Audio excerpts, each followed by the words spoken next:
Again, I want to relate this to what I referred to last time, that we know that Linear Airy's reading rope is very widely used internationally as a way of explaining all the different components that need to come together to develop what is on the right-hand side of that screen, of that of being a skilled reader. And you can see that I've put an arrow next to vocabulary, because what we are going to be focusing on today, albeit in a brief way, just for an hour, is to consider breadth of vocab, precision of vocab, and so on.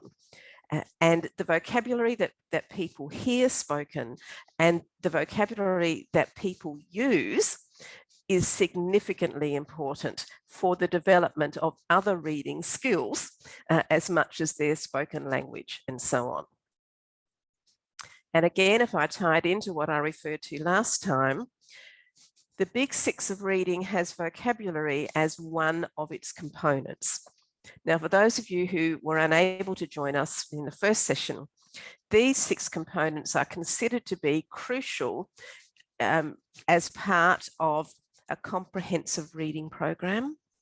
And in my field of specialised education, absolutely crucial, because students may well have gaps in one or more of these areas.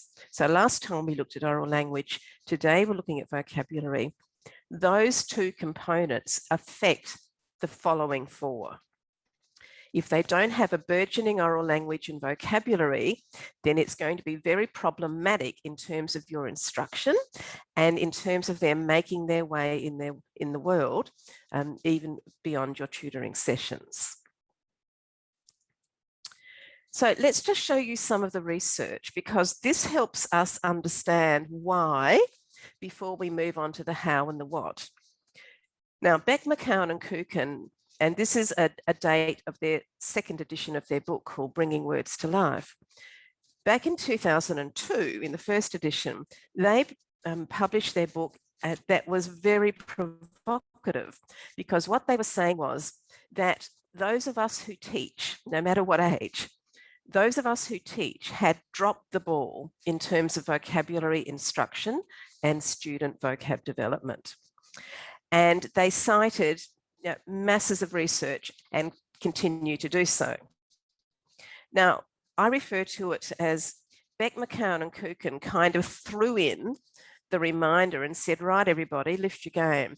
And since 2002, there's been a massive uptake and surge in research about vocabulary, implications and what to do about it. And you can see, if I just pick off some of their general statements, it's strongly related to reading proficiency and school achievement in general. Beginning readers struggle to name words if the words are not already part of their spoken vocabulary. And vocab knowledge is strongly related to success with reading comprehension. And look at what Tim Rosinski was saying just last year. Now, he's one of the international gurus around reading and with a deep interest in vocabulary development, along with Robert Marzano. Vocab understanding can account for 80% of comprehension. It is that significant. And of course, learners do need to understand that context affects the meaning of a word.